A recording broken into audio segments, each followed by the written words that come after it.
Hi guys, how are you guys doing tonight? Oh, you can't answer. I will hear you. But you could write in the comment section how you're doing, or you could just listen, or you could answer in your own head and, just self reflect. Sometimes we don't always know how we're doing, we just kind of go through our day and, you know, just figure, let me get done what I have to get done. And then you forget about yourself, you know. There's energy vampires that are just trying to suck the positivity out of everyone, and yeah.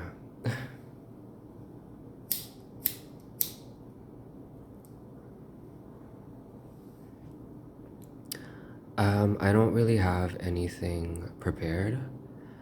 I have like key points. So if you guys want something smooth, you'll have to go to one of those YouTubers that preps everything. And I'm not really, to be honest with you, I don't want to put that much effort into this.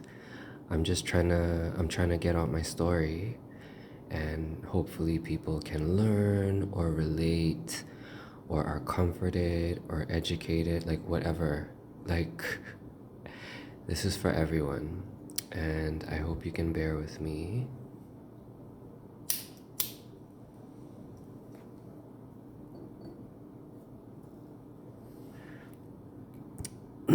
So, you guys saw it in the title.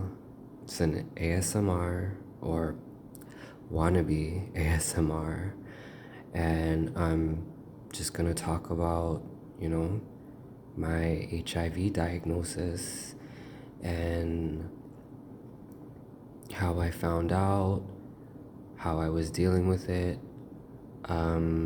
This isn't all going to be in one video because I found out in 2007. So that's a lot to go through, right?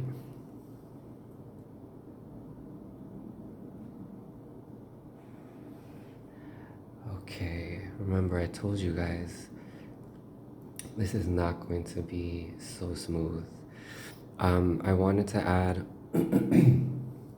one thing that's important to me, is that the people that have found out and have been holding it in and, maybe have been even too scared to watch a video. They don't want to acknowledge it. They don't want to know anything about it. But, I find, and I'm not trying, to make a generalization, but what I feel is that a lot of heterosexual men carry that burden and I know we all do. It's just that I've noticed it's hard for them. It's hard for everyone. It's hard for all of you. But for anyone that holds it in and has been holding it in, I hope that maybe hearing about someone else's experience can comfort you. I know that doesn't make you, I know that other people having HIV does not make you happy, but I recognize that there's comfort in knowing that other people are going through it. I've had HIV since 2007, and I think I've only ever really knew one or two people, and we never really discussed our feelings about it and how we found out and how it affected us. We never talked about it like that. And I I do counseling. I finally started to do counseling with the AIDS Committee of Toronto, And my counselor had suggested that I join, you know, a support group, obviously COVID style, Zoom or whatever. And it made me emotional at the prospect of meeting people, and maybe some down the line possibly meeting a man. I'm gay. Um, yeah, maybe even meeting a man and not having to worry about telling him something that I believe he needs to know. I think that my personal opinion is that people should have a choice in knowing something like that before they get into a situation. Um, if you disagree, I totally respect that. I'm not here to argue. Um, I'm just here to share a story, a true story.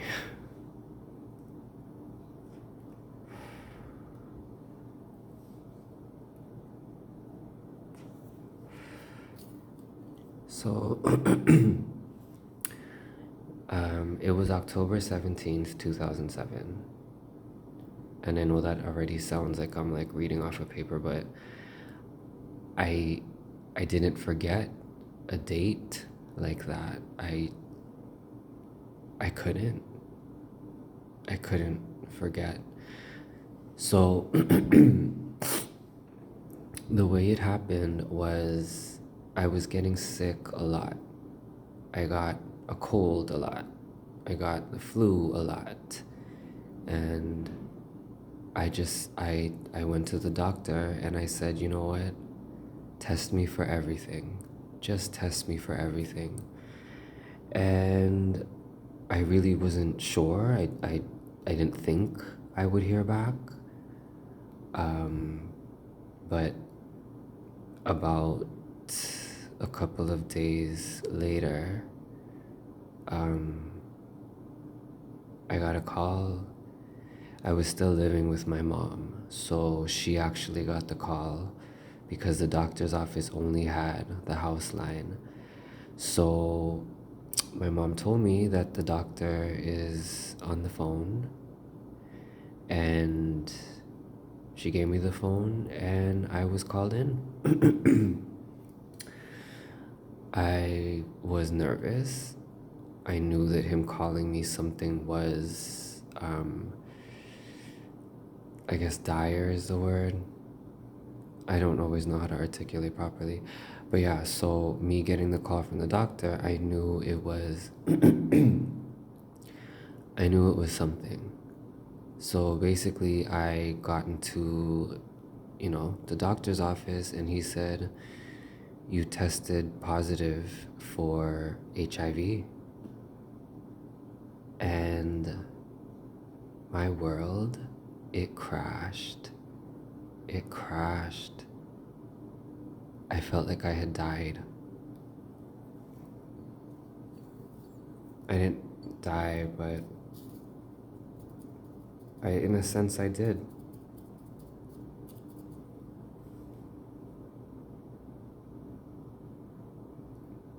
In a sense, I did die. I feel like I've died 1,000 lives and rebirthed 1,000 lives. But so I found out, and it kind of went silent, um,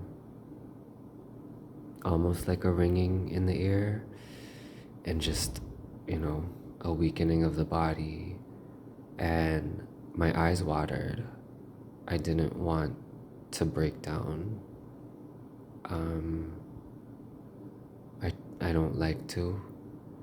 It's unhealthy, but I find I've been suppressing. And sometimes I let it out, but sometimes I suppress.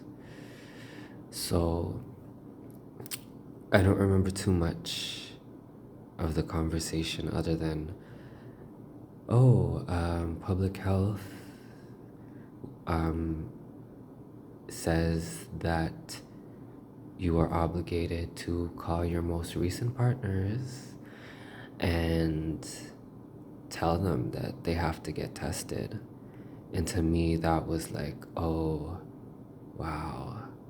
It was just a mixture of things. I felt that I didn't think I'd ever work again because this huge burden that I was holding in would hinder me from doing my job. I felt unattractive, like no man would ever want me again. It was, but I know the initial feeling was heartbreak. It was pain. It was definitely pain. But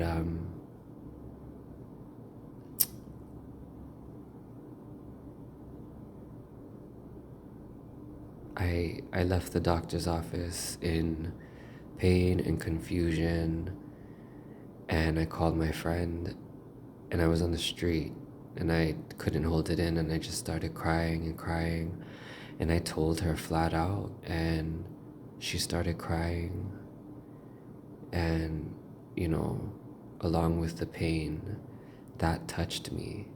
It touched me that my friend was so emotionally affected that she cried because I had something that was potentially fatal. And I don't remember the phone conversation after that, but I got home. I tried to run up to my room lightly, although I know my mom heard the door open. And I probably lied, like I did a lot throughout the years, to hide stuff from my parents. So I lied. And, with a mother's intuition, maybe she probably knew I was lying. But I was like, I don't give a fuck. As long as she didn't like force the issue. But yeah, I had just been given this burden of something that I did to myself. I did it to myself. I knew the risk, being part of that community where HIV is prevalent. And I still said, screw it. Like, barebacking feels better. And at that time, my main thing was, how can I make the other guy feel good physically? So if it was a guy that I was, frequent with, then I eventually said, do you want to? Do you want to bareback? And they agreed. I didn't have to coerce them. It was a yes. It was a yes. So, so yeah, um, I did it to myself, and you know, it wasn't just one guy. 'Cause I'm a bit of a Blanche Devereaux, or recovering Blanche Devereaux. I don't know. Maybe I finally have found some self-respect. um, but yeah, I felt guilty. I felt like I had no right to feel so devastated by something I did. So I think the only thing I remember that day and for a while after that was me and my friend that I had told you I had called earlier. Me and her just went to the mall and I had a drink. And I don't know, I must have made a comment like I know I understand if you don't feel comfortable sharing drinks with me. And she's like, I will make out with you right here. And it was such a comforting statement. And, we're not in each other's lives right now. I'm not sure what happened, but I still love her. And I'll probably always love her. But that was so comforting for a friend to say to a friend that just found out they had HIV, I will make out with you right here. And I know she wouldn't, but I know she basically proved a point. She shared a drink and she was totally fine with it. And I do remember like moments of it. Like I remember one of my good friends I told, and she said that she would get dust from the moon for me, and she would do anything she could for me. And a lot of my friends that I told, a lot of them cried and they said, but why did it have to be you? And when I look back, I can think to myself, it had to be me. I needed to learn a lesson. And it it forced me to grow up. It forced me to reach my goals faster. And up until today, years later, it still teaches me. I don't believe I have fully processed it. I think when I found out, well, I'm a bit vain, so my thing was, as long as I can look hot or try to look hot and actually feel hot, I can get through this. That's sad, right? When you're that vain. But I was like, I can get through this. So basically, what I'm saying when it forced me to reach my goals. I always wanted to move out, and I was staying with my parents, and I was working, and I just figured, I'll move out when I'm done traveling or when I've done as much traveling as I wanted to. So, yeah, I was like, I'm gonna stay at my parents' house. And basically, when I found out about my status, and when I had come to the conclusion that I wanted to go on meds, um, that I was worried because HIV meds are expensive. They could be 12 G's, 2 G's, not 12 G's, sorry. Oh my God, what's wrong with me? I've had a long day. Um, yeah, they could be like 2 G's or 12 bills. Like, it's expensive. So my thought process was, if I'm gonna get assistance and they audit the house that I'm living in and they see the money that's coming in, they may not give me the assistance that I need. And that forced me to get the fuck out of there as soon as possible. Not to mention, my mom would make comments about it, that weren't so helpful and were quite hurtful. I felt like saying, if you only knew that I had it, you wouldn't make those comments. And she would make those comments if, it was maybe an AIDS World's Day, or I don't know, a biography about someone that has the virus. And basically, it just felt like the walls were closing in and I had to leave. And it forced me to fulfill one of my goals, which was to move out.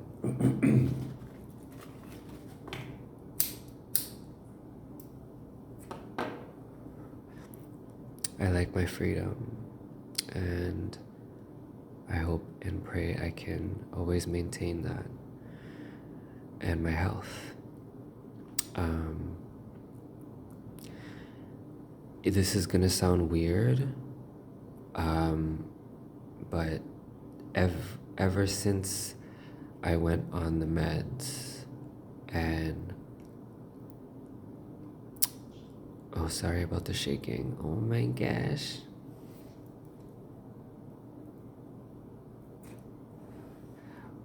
When I started my meds, after a while, I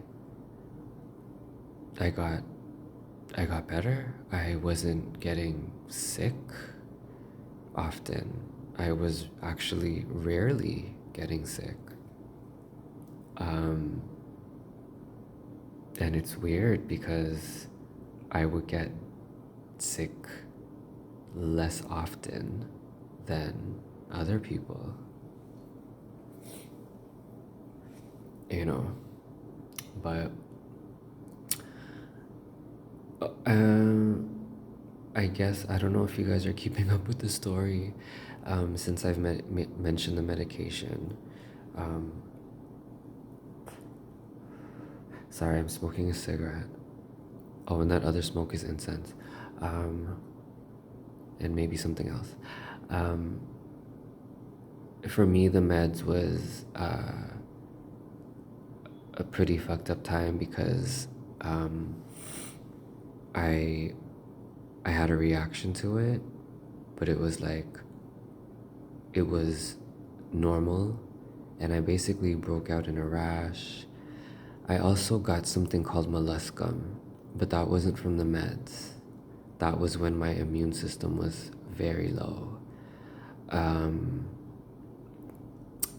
I'll probably maybe I will get into this in another video, but when my CD4 count was below 200, I got these little warts on my neck, molluscum, which happens when you have a very, very low immune system, in my case anyway.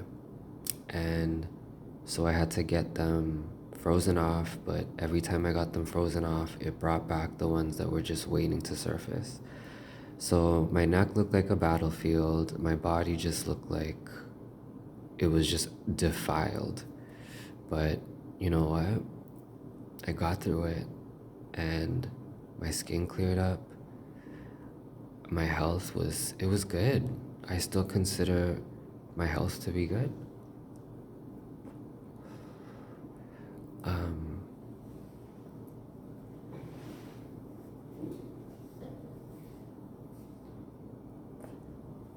I told you guys this wasn't gonna be smooth.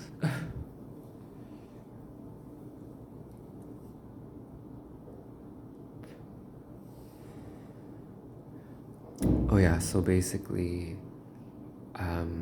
yeah, when I moved out, it forced me to start taking care of myself. It was hard. It was really hard.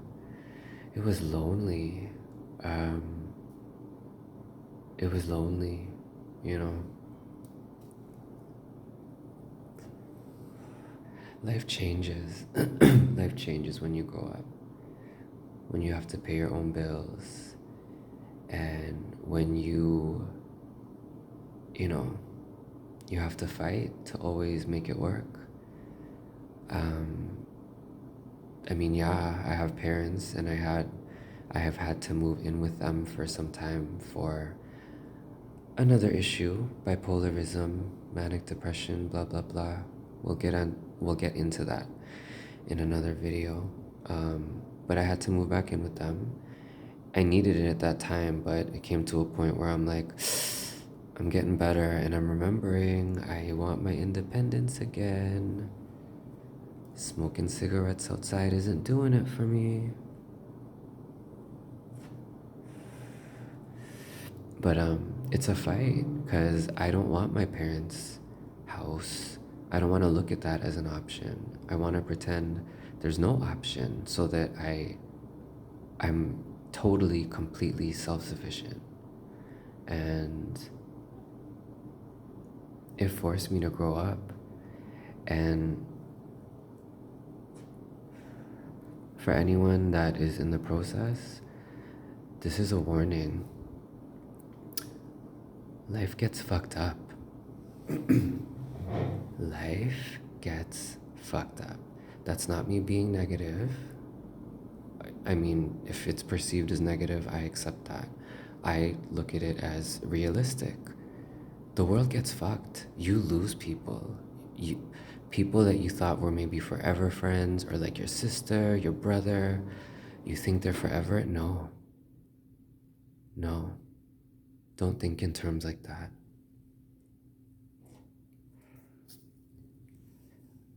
The way I look at it now is, yes, we are friends now, and I love you, and I enjoy it.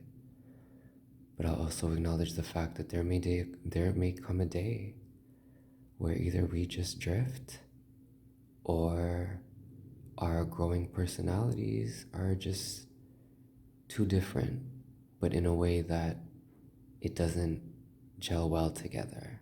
It doesn't mix well. It doesn't make one. Um, Sometimes people grow and their energy is completely different.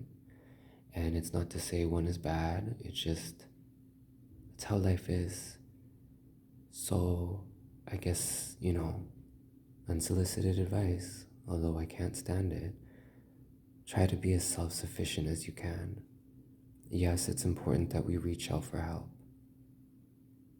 It is important. I'm learning that. Sometimes I've done it, sometimes I find it hard. Um, Depend on yourself and don't depend on a man. Don't don't let gold diggers talk you into another story. Fight fight to depend on yourself. Fight to love yourself. It takes time to reach that point, because I can say the words, but I don't know if I'm fully there. Um, I don't know if I'm fully there. I tend to pick other people over me. And this totally railed off or veered off of the whole HIV thing. I told you guys this wasn't gonna be smooth. But yeah. It's about half an hour I've been going and your attention spans are like blah blah. But basically finding out about my HIV status, although devastating, it forced me to grow up. In the next video, I'll talk about how, I maintained intimacy, knowing my status and having to divulge it because I feel I always have to divulge it. I will always feel like that. I don't think it's oversharing. That's just my opinion. I respect yours. And if you don't respect mine, then too bad, so sad. And I can just talk more about more stuff that you guys may want to hear about in the next video. So I don't know if this was an ASMR. It was supposed to be, but I hope you guys took a lesson out of this. Maybe some comfort. There's a lot of terms and, oh, and I'll talk about how I got medication assistance and, other stuff. CD4 counts, T4 cells viral load, blah, blah, blah, blah, blah, blah, blah, blah. But I will also be, when I find out resources for people, more likely Toronto, because I live in Toronto. So I say Toronto funny. Nobody says Toronto, they all say Toronto. But then when they say Torontonian, they say Torontonian. They don't say Torontonian. But yeah, so actually no, I'm gonna leave the links to the description. The links to the description, does that make sense? The link. I'll give you the guy's link if you live in Toronto to those resources. And yeah, I hope either this relaxed you or knocked you the fuck out. But most importantly, I hope you guys got comfort for those who needed it and enlightened for those who needed it. And don't I'm not trying to say that I'm enlightened. I am not enlightened. But, you know, we all can say things regardless that enlighten other people. So I will catch you guys on the next video. Take care. Bye.